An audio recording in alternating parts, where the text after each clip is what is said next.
तो last episode के and पे हमने देखा था कि जी महवा जो होती है वो भी वहाँ पर अपने आप को एक डीमन में चेंज कर लेती है और डीमन बनने के बाद उसकी पावर लेवल्स पहले से काफ़ी ज़्यादा बढ़ जाती है और साथ ही वो एक स्पेशल टेक्निक जिसके अंदर से पॉइजन रिलीज होता है उसके साथ वहाँ पर ग्रीन फॉरेस्ट किंग के ऊपर अटैक करती है। तो ग्रीन फॉरेस्ट किंग उससे कहते हैं कि तुम्हें वाकई में लगा था कि ये पॉइजन मेरे पर काम करेगा, मैं जंगल में रहता हूँ, मैं जंगल का किंग हूँ, मैं यहाँ पर इस तरह के पॉइजन की ढेली की एक बकेट पीता हूँ, ये पॉइजन तो मेरे पर बिल्कुल भी असर नहीं करने वाला। तो जी महवा उसे कहती है कि क्या तुम्हें वाकई में लगता है कि यहाँ पर ये पॉइजन तुम्हारे पर काम नहीं करेगा, चलो देख लेते हैं। तो ग्रीन फॉरेस्ट किंग उसे कहते हैं ये तो एक औरत के मजाक की तरह है, जबकि हमारी यही महवा उसे कहते हैं कि ये तो वक्त ही बताएगा कि ये एक मजाक है या फिर तुम्हारा मुंह वाकई में बंद होने वाला है। तुमने आज से पहले यहाँ पर इस तरह का पॉइजन नहीं देखा होगा, ये तुम्हारे इंटरनल ऑर्गन्स को पूरी तरह से मेल्ट कर देगा। ग्रीन फॉरेस्ट किंग उसे कहते हैं कि हाँ क्यों नहीं, ये तो वक्त ही बताएगा। और इसी के साथ ही वो दोनों फिर से वहां पर फाइट करना शुरू कर देते हैं। जी महवा बड़ी तेजी के साथ उसके ऊपर अटैक करने के लिए आगे बढ़ती है और कहते हैं कि तुम्हारी एरोगेंस को क्रश करने में काफी ज्यादा मजा आएगा। तो ग्रीन फॉरेस्ट किंग उसे कहते हैं हाँ क्यों नहीं, चलो जल्दी से आ जाओ, देखते हैं कि यहाँ पर क्या होने वाला है।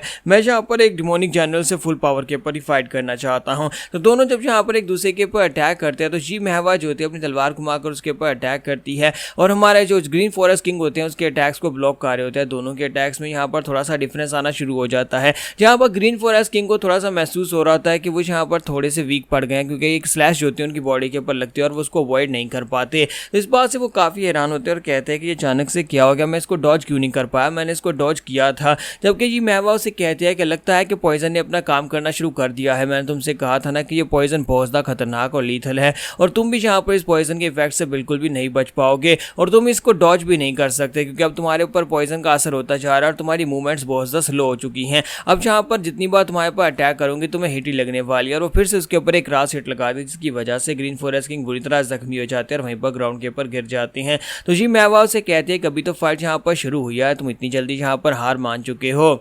तो ये महवा से कहते हैं कि वैसे तुम्हें यहाँ पर पॉइजन वाला मीट नहीं खाती, लेकिन खैर अब यहाँ पर तुम्हें काटने में काफ़ी ज़्यादा मज़ा आने वाला है। जबकि फॉरेस्ट किंग वहाँ पर सोच रहे होते हैं कि मुझे यहाँ पर जितना सोचा था इस पॉइजन के बारे में ये उससे ज़्यादा खतरनाक निकला है। इसका मतलब यह है कि ये पॉइजन जो कि यहाँ पर हमारे पॉइजन से काफ़ी ज़्यादा अलग है, ये मुझे काफ़ी नुकसान पहुँचा सकता है। अगर इसी तरह चलता रहा फिर तो मैं यहाँ पर उठकर खड़ा भी नहीं हो पाऊंगा और ये कमीने लोग जहाँ पर इस तरह के पॉइजन को यूज़ कर रहे हैं, मेरे जैसे मास्टर्स भी यहाँ पर इनके सामने खड़े नहीं हो पा रहे। ये वाकई में बुरी सिचुएशन है। तो यहीं पर सेम टाइम के ऊपर दूसरी तरफ का सीन दिखाया जाता है जहां पर लाइट पवेलियन होती है, तो वहां पर अटैक होता है। हमारे जो ह्यूमनली राइट्स अलायंस के लोग होते हैं वहां पर पहुंच जाते हैं, जस्टिस अलायंस के लोग वहां पर पहुंच जाते हैं और आने के बाद उनके ऊपर अटैक करते हैं। जितने भी सोल्जर्स वहां पर स्टेशन होते हैं उन सभी को मारना शुरू कर देते हैं। तो वहां पर उनको मारे होते हैं, जबकि दूसरी तरफ से डिमोनिक सोल्जर्स कह रहे होते हैं कि ये सारे के सारे जस्टिस अलायंस के वीकलिंग्स हैं, ये कमजोर से डिसाइपल्स और सोल्जर्स हैं, इन सभी को हम लोग आसानी से मार सकते हैं। और इसी के साथ ही वो लोग अपना रास्ता बनाकर वहां से निकलने की कोशिश कर रहे होते हैं और सोच रहे होते हैं कि हमारी ब्रांच लीडर अगर यहाँ पर होती तो बड़ी आसानी से यहाँ पर इन सभी लोगों को हरा सकती थी।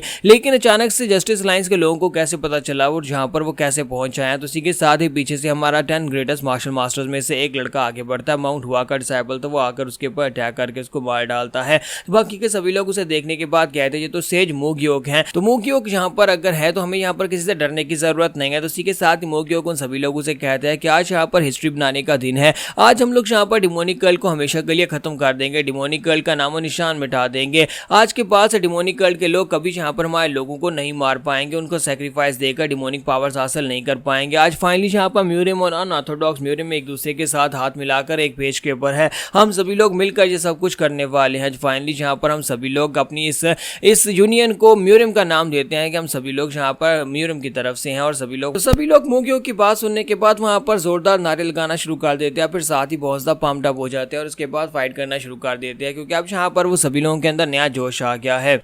लेकिन इसी के साथ दिखाता है कि मूग्योक ने जिस बंदे को मारा था वो बंदा मरने के बाद यानी कि वो एक डिमोनिक सोल्जर था और वो एक डीमन बनना शुरू हो जाता है। तो जैसे ही वो डीमन बन जाता है तो वहाँ पर जोर जोर चलाना शुरू कर देता है और बाकी के सभी लोग भी इस बात से काफ़ी ज़्यादा घबरा जाते हैं और कहते हैं हम लोग अभी भी यहाँ पर इस बैटल को जीतने के बारे में सोच रहे थे और अब अचानक से यहाँ पर एक डीमन कहाँ से निकल आया है। तो उसका साइज़ भी काफ़ी ज़्यादा बड़ा होता है, वो डीमन बनने के बाद साइज़ में बहुत ज़्यादा बड़ा हो जाता है। मूग्योक पीछे की तरफ फटता है तो मूग्योक कहता है कि ये डीमन इसकी स्ट्रेंथ भी अलग है और साथ ही इसकी स्पीड भी काफ़ी ज़्यादा अलग है। लास्ट टाइम जिससे मैंने फाइट फाइट की थी ये उससे काफ़ी ज़्यादा अलग है। तो इसी के साथ ये अलायंस लीडर वहाँ पर आते हैं और आकर उस मॉन्स्टर के हाथ के ऊपर जंप करते हैं। जैसे अलायंस लीडर नहीं है, हीवनली स्वॉर्ड सुप्रीम वहाँ पर बीच में आते हैं और आकर उस मॉन्स्टर के ऊपर अटैक करते हैं और कहते हैं क्या यही वो मॉन्स्टर्स हैं जिनके बारे में लेटर में लिखा गया था कि इनके डिमोनिक सोल्जर्स को मारने पर वो डीमंस में चेंज हो जाते हैं। तो मोक्योक कहता है जी सर ये वही है, और साथ ही वो कहता है कि सर आपका बहुत बहुत शुक्रिया यहाँ पर आने के लिए और मेरी जान बचाने के लिए। तो वो कहता है कोई बात नहीं, लेकिन साथ ही वो कहता है लेकिन रिपोर्ट्स में बताया गया था कि वो डीमंस बनते हैं, लेकिन ये नहीं बताया गया था कि वो कितने बड़े डीमंस बन सकते हैं।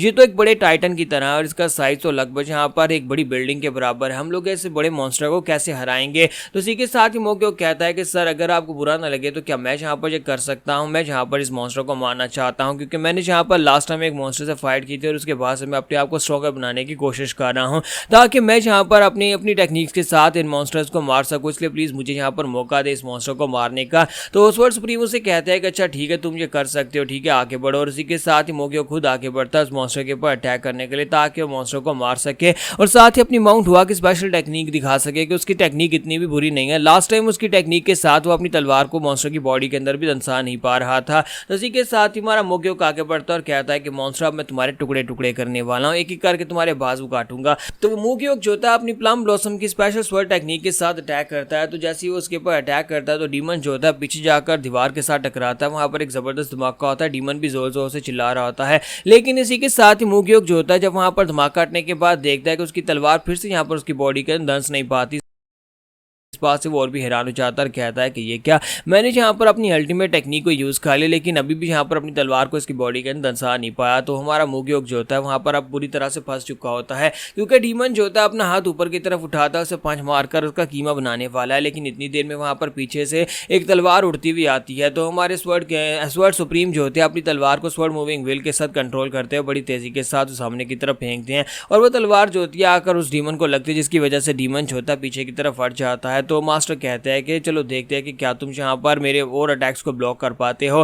तो वो अटैक जो होता है वो सीधा आकर उसके बाजू पर लगा था, जिसकी वजह से डीमन का बाजू जो होता है उसके अंदर क्रैक्स पड़ जाते हैं। तो वो मोक्योक से कहता है कि मोक्योक जल्दी से पीछे हटो, मैं यहाँ पर इससे निमटता हूँ। हालांकि ये बाहर से काफी ज्यादा टफ लग रहा है लेकिन अंदर से ये काफी ज्यादा खोखला है। तो मोक्योक कहता है कि ये क्या आपने यहाँ पर सिर्फ एक ही अटैक के साथ इसके बाजू के ऊपर क्रैक्स डाल दिए हैं। तो उसे कहते हैं कि अभी देखते जाओ और क्या होने वाला है। और साथ ही हमारे स्वॉर्ड सुप्रीम जो होते हैं वहाँ पर अपनी पावर्स को यूज करते हुए फिर से अपनी स्वॉर्ड मूविंग व्हील के साथ उसके ऊपर एनर्जी को इम्ब्यूट करते हैं और उस तलवार को सीधा मॉन्स्टर की बॉडी के आर पार कर देते हैं, जिससे मॉन्स्टर जो होता है वहां पर जोर जोर चिल्लाना शुरू कर देता है और साथ ही मॉन्स्टर ग्राउंड के ऊपर गिर जाता है। तो स्वॉर्ड सुप्रीम कहते हैं कि तुम्हारे जैसे मॉन्स्टर्स जो अपनी इंसानियत को भूल चुके हैं उन सभी को जिंदा रहने का कोई फायदा नहीं है, इसलिए अब तुम्हें यहाँ पर मरना होगा। और इसी के साथ ही वहां पर अपनी तलवार के साथ उसकी बॉडी के अंदर एक होल बना देते हैं, जिसकी वजह से मॉन्स्टर वहीं पर मर जाता है और गायब हो जाता है। तो मोक्योक कहता है कि मुझे पता था कि स्वॉर्ड सुप्रीम मुझसे ज्यादा स्ट्रॉन्गर है क्योंकि वो एक एल्डर है, लेकिन मुझे इतना नहीं पता था कि वो इतने ज्यादा स्ट्रॉन्गर है हम दोनों के बीच में। तो यहाँ पर बहुत बड़ा गैप है। लास्ट टाइम एक मॉन्स्टर को मारने मुझे पूरे 2 घंटे लगे थे, लेकिन मास्टर ने सिर्फ और सिर्फ 2 ही अटैक के साथ इस मॉन्स्टर को मार दिया है। तो स्वॉर्ड सुप्रीम आगे बढ़ते हैं और उसे कहता है कि लड़के कहीं तुम्हें चोट वोट तो नहीं लगी, क्या तुम ठीक हो, क्योंकि सिचुएशन ऐसी थी इसी वजह से मुझे तुम्हारी बैटल के बीच में आना पड़ा, वरना मैं यहाँ पर तुम्हें अकेले ही बैटल करने देता। फिर साथ ही उसे कहता है प्लीज मुझे माफ करना तुमसे तुम्हारी एंजॉयमेंट छीनने के लिए। तो मोक्योक कहता है नहीं कोई बात नहीं सर, वैसे भी यहाँ पर मैं काफी बुरी तरह जख्मी हो जाता अगर मॉन्स्टर मुझे 1-2 भी हिट लगा देता, जिसकी वजह से मैं काफी ज्यादा नुकसान हो सकता था। तो यहाँ पर हमारी एपिसोड 150 का एंड करेंगे और नेक्स्ट एपिसोड में देखेंगे कि दूसरी तरफ क्या चल रहा है, जोखा और हमारे ग्रीन फॉरेस्ट किंग क्या वो अपनी अपनी बैटल्स को जीत पाएंगे या नहीं।